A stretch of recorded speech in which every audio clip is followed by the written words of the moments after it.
पत्नी ना तो फिर श्रृंगार मांग सकती है, ना वस्त्र मांग सकती है, ना अलंकार मांग सकती है, और फिर वो पति भी एक संत की जिंदगी जीता है।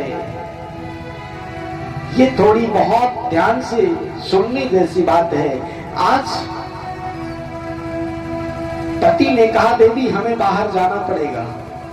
पत्नी ने कहा स्वामी तुम्हें तो पता है कि तुम्हें बिना खिलाए, तुम्हें स्नान किए करवाए, तुम्हारी पूजा किए बिना मैं कभी एक कण पानी नहीं पीती हूं, एक पानी का कण भी मुंह में नहीं डालती हूं, क्या करूं? पति देवता ने कहा मैं मिट्टी की मूर्ति बना देता हूं। गोपी सुना रही है भगवान कृष्ण को। पति देवता ने अपनी आकृति की मूर्ति बना करके अपने पत्नी को कहा देवी जब तक मैं लौट के ना आ जाऊं ये मूर्ति को मुझे ही समझ करके पूजो, भोग लगाओ और जीवन यापन करो, तब तक मैं कुछ संपत्ति लेकर के आता हूं। कमाया सालों के बाद लौट करके आता है, सुबह का समय है, इधर महाराज पूजा चल रही थी।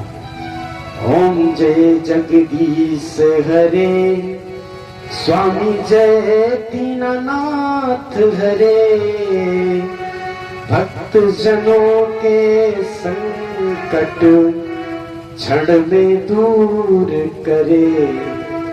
आरती कर रही थी अपने पति देवता की।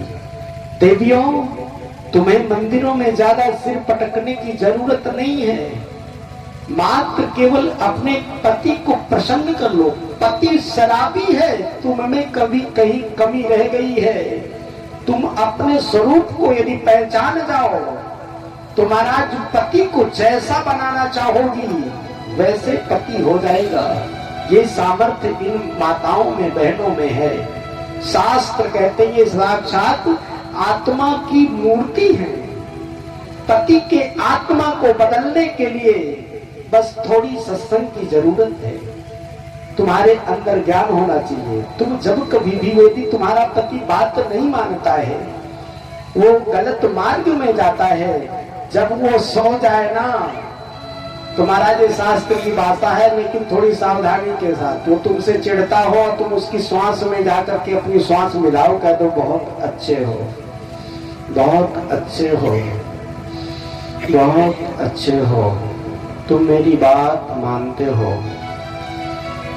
ये जो अंदर धड़क रहा है तुम ही हो, तुम ही हो। ये भी प्रक्रिया करते हो, करती हो तो महाराज पति अपने आप बदल जाता है। ये कोई तांत्रिक विद्या नहीं है, ये स्वर्ग ज्ञान है। लेकिन थोड़ी सावधानी से जब वो गहरी नींद में सो जाए, पता चले कि पहले दिन तुमने ये प्रयोग किया, वो गुस्साया बैठा है तो मारेगा। लेकिन हंसी की बात नहीं, इसमें बहुत दम है। किसी व्यक्ति को चिंतन मात्र से ठीक किया जा सकता है, उसके अवगुण छुटाए जा सकते हैं, छुड़ाए जा सकते हैं।